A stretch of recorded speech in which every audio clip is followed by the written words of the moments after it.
Assalamualaikum warahmatullahi wabarakatuh. Berjumpa lagi dengan saya Muhammad Azmi dari Ampera Coding. Pada video kali ini saya ingin membagikan hasil demo dari source code membuat toko online yang terintegrasi dengan API ataupun API-nya Raja Ongkir. Jadi untuk transaksi perhitungan dari ongkos kirim itu sudah dihandle oleh Raja Ongkir. Jadi kita selaku pemilik bisnis nggak usah lagi eh, memberitahu ongkos kirim kepada konsumen secara manual ya, karena nanti konsumen itu akan diberitahu secara langsung pada saat mereka mau check out. Oke, untuk sistem toko online di sini saya buat pertama memang sebagai bahan belajar untuk teman-teman sekalian, kalaupun misalnya memang ingin pelajari bagaimana untuk case study dalam membuat sebuah toko online menggunakan bahasa pemrograman PHP dengan framework coding editor 3 dan MySQL tentunya ya. Eh, di sini tidak ada penggunaan library lain seperti dari in out, paling nanti menggunakan library PHP mailer supaya nanti bisa kita mengirimkan email ke emailnya si customer. Oke, ini adalah halaman homepage ataupun halaman pertama kali yang akan dilihat oleh visitor ataupun pengunjung ya. Jadi bisa dilihat bahwa ada menu navigasi, ada home, katalog produk, kategori produk, dan katalog produk. Kemudian ada menu untuk keranjang belanja, tombol login, dan daftar. Nantinya di tema dari segi pewarnaan font itu bisa diganti secara langsung dari halaman admin ya ataupun halaman backend. Kurang lebih seperti ini untuk halaman depan. Jadi di sini bisa dilihat ada juga form pencarian dan nanti tinggal dicari saja, misalnya kita cari berdasarkan nama ya, misalkan di sini ada bag ya, kita saja bag, tekan enter ataupun tekan tombol cari, maka dia akan hasilnya seperti ini. Kemudian tampilan dari katalog produk ataupun kategori produk dan hasil pencarian produk akan seperti ini. Jadi ada dua layout ataupun dua kolom. Yang pertama adalah di sebelah kiri, ini merupakan layout sebelah kiri ataupun sidebar, dan konten utama di bagian tengah sini ya, ataupun di sebelah kanannya. Nah, di sini bisa dilihat ada filter produk, jadi ingin dicari berdasarkan harga minimum ataupun harga maksimum, kemudian kategori produknya. Kalaupun kita klik di foto produk ataupun di judul produk ataupun di tombol pencarian di sini ataupun icon plus di sini, itu juga bisa langsung masuk ke detail dari si produknya ya. Nah, di sini produk itu bisa menampung lebih dari satu foto utama ya. Contoh di sini, ini dia ada satu foto utama dan ada 5 foto tambahan. Jadi kalau misalkan teman-teman lihat di toko online ataupun di marketplace, itu kan bukan cuma ada satu foto dari sebuah produk. Oke, ini judul produknya, kategorinya apa, beratnya berapa gram, stoknya berapa banyak, harga diskon ataupun harga promo, dan ini adalah harga normalnya. Tombol beli, tombol wishlist, dan chat ke customer service ya ataupun CS. Nah, di bawahnya ada keterangan deskripsi bahan barang, diskusi, join komentar, ataupun diskusi, ulasannya bagaimana jika memang si customer itu udah pernah belanja. Marketplace di sini maksudnya adalah kalau misalkan sebuah barang itu punya link ke marketplace, baik toko oranye, toko hijau ataupun toko merah, itu nanti muncul di sini gambarnya dalam bentuk logo ya. Oke, di bawahnya adalah barang secara random yang ditampilkan. Kemudian kalau kita balik ke halaman home, itu bisa dilihat ya ada slider di atas ini. Kemudian kategori produk yang di sini dilimit menjadi 6 kategori. Kemudian produk terpopuler dan produk terbaru. Nah, produk terpopuler ini ditampilkan berdasarkan seberapa banyak si produk itu dilihat. Nanti di halaman admin itu bisa Anda lihat ya. Oke, di sini saya tampilkan dulu untuk bagian front end-nya dulu. Di footernya ada sosial media, marketplace, tentang kami, akun, dan seterusnya. Yang semua ini bisa diklik ya nanti, atau bisa di handle di halaman admin ataupun halaman backend. Kemudian jika seorang ingin belanja, itu diwajibkan untuk mempunyai akun. Contoh di sini saya mengklik tombol beli ya. Kalaupun dia mengklik tombol wishlist itu juga nggak bisa, karena dia harus login dulu. Oke, jadi kalau misalnya saya klik tombol beli lagi, akan muncul seperti ini. Saya masukkan username di sini Keton Nayas dengan password yang sama. Kemudian ada verifikasi captcha juga dari Google Recaptcha. Kalau misalnya nanti lupa password bisa diklik di sini. Jadi nanti ini udah juga di setup. Lalu nanti tinggal teman-teman mendaftar di Zoho Mail ya. Jadi saya menggunakan SMTP-nya punya Zoho. Jadi Zoho itu punya fasilitas untuk email. Nanti tinggal teman-teman daftar, Itu sudah saya punya juga video tutorial cara penggunaan si Zoho Mail ini yang bisa kita manfaatkan SMTP gratisnya itu untuk pengiriman berupa password ataupun verifikasi akun untuk registrasi, karena nanti di bagian sini dia perlu registrasi dan memverifikasi via email ya. Jadi nggak serta-merta dia klik daftar ngisi langsung bisa aktif akunnya, jadi nanti dia harus verifikasi via email dulu. Oke, setelah mereka isi kemudian login. Jadi saya pakai akun salah satu di sini, saya bukan robot, klik login, ada berhasil login, baru di sini saya bisa belanja nih. Saya klik misalkan mau belanja di sini. Dia masuk langsung ke keranjang belanja, ada ketentuan nama produk, harga dan seterusnya. Kalau misalnya dia ini membeli barang yang melebihi stok yang ada di database, maka dia tidak akan bisa. Maka dia akan muncul seperti ini. Stok barang yang Anda pilih tidak mencukupi. Oke. Misalnya saya beli lagi barang lain, misalnya ini modern blue handbag, saya isi misalnya 15 atau 51, maka dia tidak akan bisa. Oke. Nah, di sini ketika dia ingin membeli barang dan melebihi stok, maka dia tidak akan dikembalikan ataupun ditunjukkan berapa sih stok maksimalnya. Jadi nanti dia akan dikembalikan lagi ke stok awalnya tadi pertama kali dia beli. Oke. Kemudian kalau kita klik desain icon, ini merupakan halaman keranjang belanja. Kalau misalnya sudah selesai, kita bisa langsung selesaikan dalam pemilihan metode pengiriman ya. Jadi di sini ada metode pengiriman, mau ekspedisi, C atau COD. Nanti ini bisa diatur nih dari halaman profil toko bahwa untuk penentuan lokasi itu menggunakan kecamatan. Karena di Raja Ongkir, di sini saya menggunakan API-nya Raja Ongkir yang Pro ya. Dan itu menjadi catatan bagi teman-teman harus memiliki API Raja Ongkir Pro-nya juga supaya untuk penghitungan ongkirnya itu lebih akurat, karena di pengiriman dari ekspedisi itu menggunakan kecamatan bukan menggunakan kota. Oke, di sini sudah ekspedisi. Kalau saya pilih JNE Express yang nantinya bisa diaktifkan ataupun kita atur ya di backend ataupun di halaman admin. Nah, misalnya di sini JNE Express akan muncul nih, dikirim dari Sako ke kecamatan dari si akun yang saya miliki di sini, yaitu di Ketonajis sini. Nah, misalnya saya pilih reguler, maka dia akan muncul di sini ongkos kirimnya. Kalau saya pilih COD, maka dia akan muncul 50.000. Nah, 50.000 ini bisa diatur dari backend ya. Jadi saya pilih JNE lagi ekspedisi, saya pilih JNT misalnya. Jadi akan muncul easy, oke, 30.000.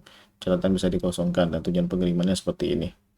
Oke, ini udah ya, jadi anggap saja ini sudah selesai. Saya check out nih. Oke, invoice-nya muncul. Di sini invoice digenerate berdasarkan bulanan ya. Jadi nanti setiap bulan itu kode angkanya ini berubah. Jadi misalkan dalam satu bulan itu ada 50 transaksi, maka di bulan selanjutnya itu dia akan reset menjadi ke 0001 lagi. Oke. Tombol load invoice ini akan menampilkan invoice dalam bentuk PDF ya. Ini datanya bisa diubah nanti di halaman backend. Invoice, belum statusnya belum lunas, kemudian tujuan pengiriman kemana, pembayaran, nomor rekening, ataupun customer service. Nah, nanti juga di sini untuk invoice, ketika dia melebihi dari waktu yang di sini melebihi batas, maka otomatis si transaksi ini akan menjadi batal statusnya ya. Nah, untuk pengurangan stok. Nah, pengurangan stok itu mekanismenya adalah ketika seorang customer itu membeli barang seperti ini, itu akan otomatis langsung berkurang. Nah, jika nantinya transaksi ini batal ataupun nggak jadi, itu bisa diatur di halaman backend ya nanti statusnya itu. Jika statusnya nanti transaksi itu diubah menjadi batal, maka stok yang udah berkurang di awal pada saat dia check out pertama kali itu akan kembali ke awal lagi. Jadi misalnya dia beli modern blue handbag, itu stoknya di database ada 10, tapi pada saat si user ini check out, maka dia akan berkurang menjadi 9. Nah, nanti ketika transaksi itu dinyatakan batal, entah itu berdasarkan buy system yang dia udah melewati batas waktu terakhir untuk bayar dan konfirmasi, itu akan berubah statusnya menjadi batal, ataupun nanti si admin yang mengklik batal secara manual, entah itu memang di gudang memang stoknya kurang ataupun ada transaksi lain di luar website seperti dari marketplace, itu nanti bisa diatur. Nah, itu kan saya tunjukkan di halaman backend lah ya. Oke, kurang lebih seperti ini untuk halaman checkout-nya. Kemudian kalau kita lihat di sini ada menu riwayat belanja, list dari apa yang pernah dia belanjakan, ada tombol detail, ini bisa dilihat sama seperti tadi. Buat ulasan, ini nanti dia bisa isi nih. Jadi kalau produk ini kan kalau kita dilihat produk ini seperti ini. Nah kalau kita lihat di bagian ulasan itu nggak ada ya. Saya misalkan isi nih, mantap misalkan, simpan, saya refresh nih, reload, ulasan, maka dia akan tampil ya. Namanya siapa, nama customernya, hari, tanggal, jam, dan berapa bintang yang dia kasih. Oke, kurang lebih seperti itu. Oke, ini saya cukup untuk riwayat transaksi, barang favorit. Ini konsepnya sama. Kalau misalnya saya hapus maka dia akan hilang. Kalau misalnya saya add to wishlist lagi maka dia akan bertambah lagi. Oke, validate profil, kemudian ubah password. Saya rasa ini ya, ini saja untuk halaman front end-nya.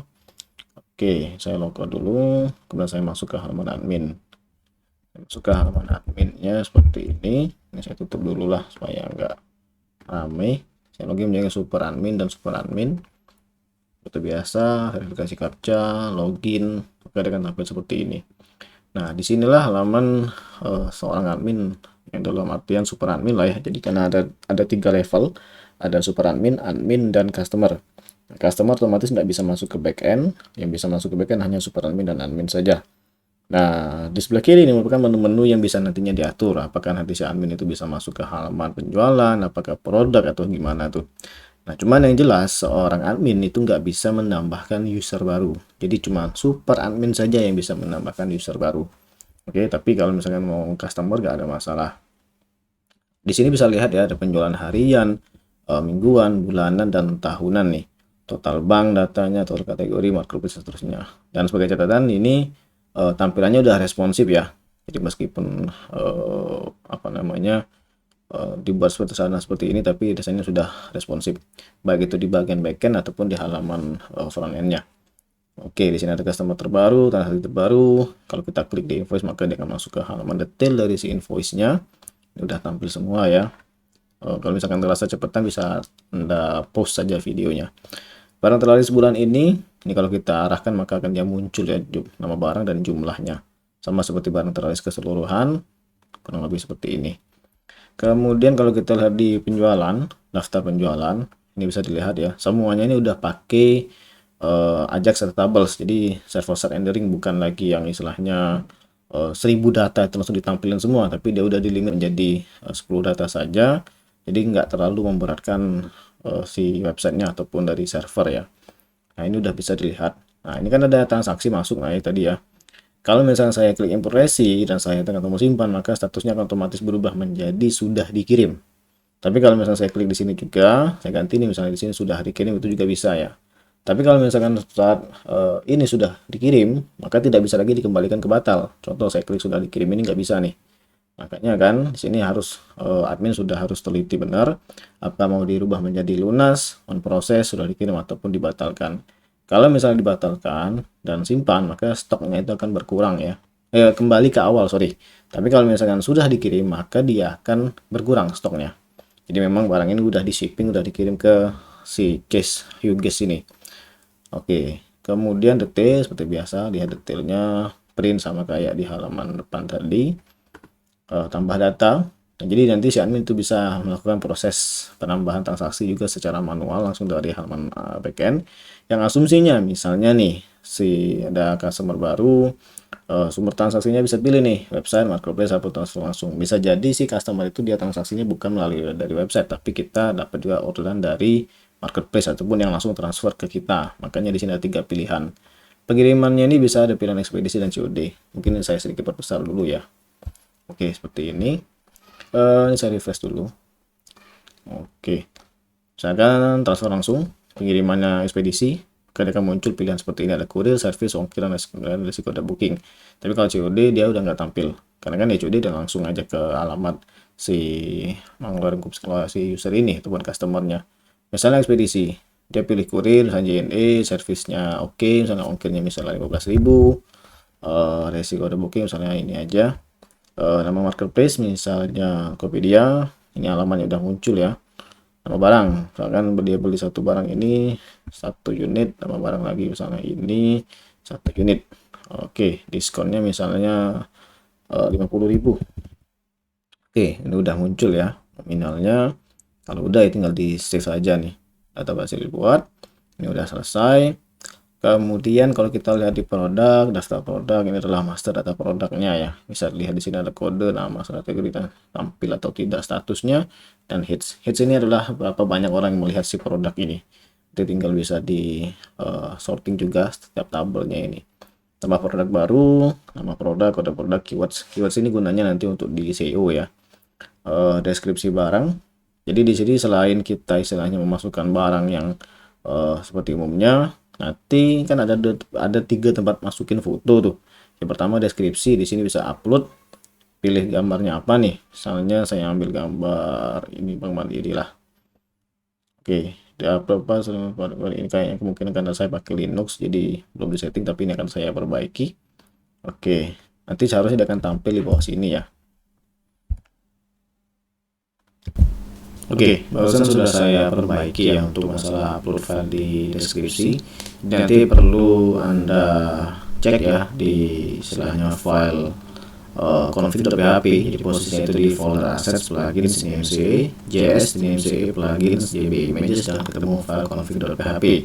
Nah, kenapa tadi error? Karena di sini saya menggunakan OS Linux, maka harus ditampilkan URL rekamnya. Jadi di sini ada nama project. Tapi kalau misalnya nanti di server ataupun di Windows itu nggak perlu pakai yang kayak gini. Jadi nanti tinggal dikomenkan saja bagian bawah ini dan hidupkan bagian atas. Oke, jadi di sini ada produk adalah merupakan folder di mana dia akan menyimpan foto-foto produk tambahan yang ada di bagian deskripsi. Oke, kemudian di sini kita hidupkan ya karena saya mau nunjukin supaya jalan. Ini saya upload lagi, saya isi asal, saya pilih upload. Misalnya di sini saya enterkan dulu, saya upload, choose file, pilih misalkan saya gambar yang ini saja ya. Oke, tampil ya. Saya upload lagi gambar lain, upload, misalnya Bang apa ya, nanti namanya sudah jadi ini aja ya. Oke, nah seperti ini kurang lebih ini sudah selesai.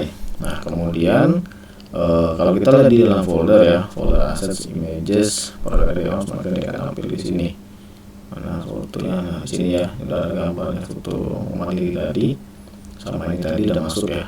Oke, kategori kita bisa pilih nanti berat gramnya, misalnya sini kasih 100 gram, karena perhitungan ongkir di sini kita menggunakan berat gram ya, dalam gram bukan kilo.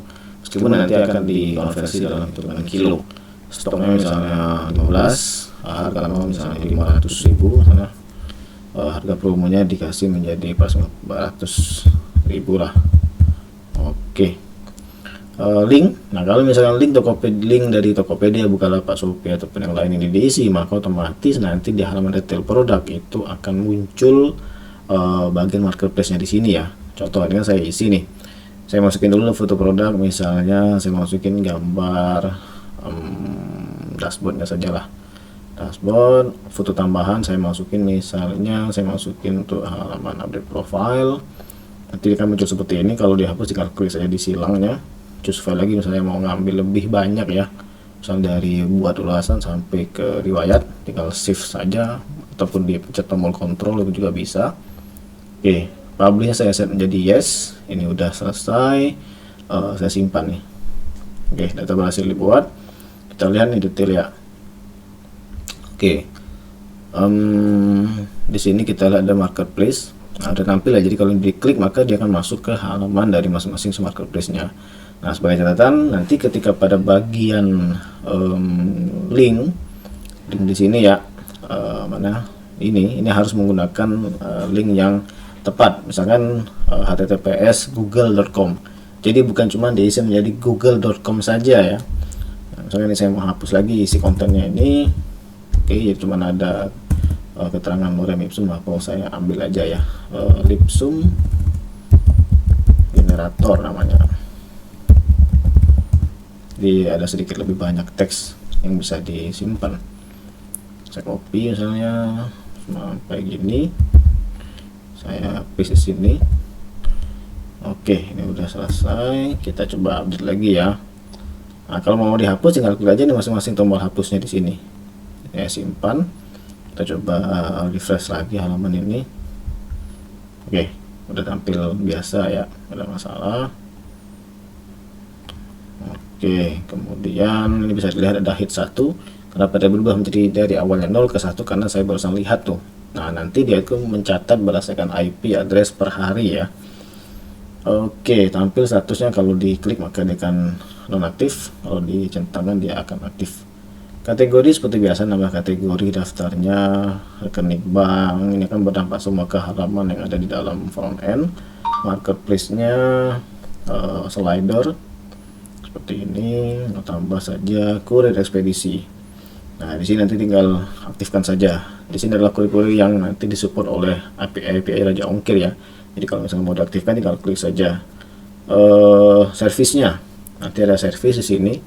Ini udah tampil semua di sini. Kalau misalnya kurang tinggal ditambahin lagi saja sesuai dengan API Raja Ongkir itu sendiri. Customer service seperti biasa, CRUD biasa. Komentar ini nanti akan bisa dibalas komen-komen dari si pengunjung. Laporan ada 2, laporan keseluruhan dicetak maka dia akan tampil seperti ini dalam format PDF dalam posisi landscape ya, jadi dia duduk ataupun memanjang. Juga bisa berdasarkan periode kalau kita mau print berdasarkan per periode. Oke, kemudian ada backup database untuk membackup database projectnya. Sistem log adalah menampilkan semua log atau pencatatan apa saja yang dilakukan di dalam sistem. Itu nanti bisa Anda lihat di source code-nya, itu ada bagian function untuk menulis lognya ataupun write log. Kemudian PICOD ini sudah ditampilkan di awal di front end tadi. Batas waktu pembayaran, kemudian profil toko, bio, FAQ, dan akun webmail. Ini nanti digunakan untuk pengiriman email ya. Jadi pastikan Anda sudah mendaftar juga di Zoho Mail yang sudah saya sebutkan di awal tadi. Oke, kurang lebih seperti ini untuk halaman bio-nya, FAQ-nya juga kurang lebih seperti ini. Management user, sederhana sih, daftar user customer. Nanti bisa di COD semua. Oke, nah untuk hasil data nanti tinggal dilihat nih, read, baca, dan seterusnya ya. Tinggal disesuaikan saja berdasarkan si user itu sendiri.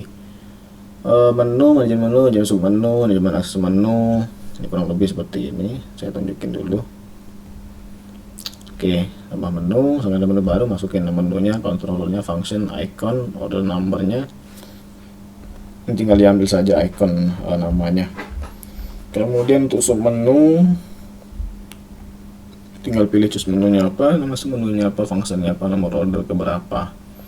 Kemudian akses menu, istilahnya dalam sebuah menu itu bisa diakses oleh siapa saja.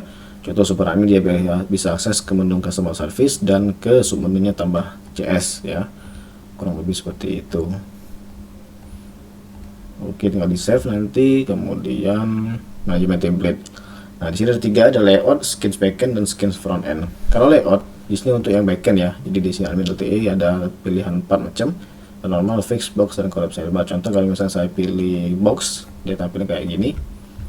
Kalau misalnya balik ke normal, ya kan seperti ini. Itu nanti tinggal disesuaikan saja sesuai dengan keinginan Anda. Skins backend, ini untuk admin.te. Awal ada black light, kita atur menjadi purple, dia akan berubah menjadi seperti ini. Red berubah juga. Kalau udah ada keterangan like, berarti di situ ada kebanyakan warnanya yang putih. Saya balikin lagi ke black light. Kemudian untuk skins front end. Nah, skin front end ini kalau kita lihat di halaman depan sini ya, kan kayak gini tampilannya. Kalau saya ganti menjadi simplex misalnya, oke, yang saya duplicate, nah dia kan berubah ya warnanya. Tinggal menyesuaikan saja. Oke. Kalau misalkan diganti lagi dengan tema misalnya Super United misalnya, saya reload. Oke, dengan berubah seperti ini warnanya. Oke, mungkin itu saja ya untuk demo dari source code ini. Bagi yang berminat nanti silahkan akses ke amperacoding.com ya. Nanti di sini akan saya posting di produk pada bagian source code. itu tinggal didapatkan di sini ya. Oke.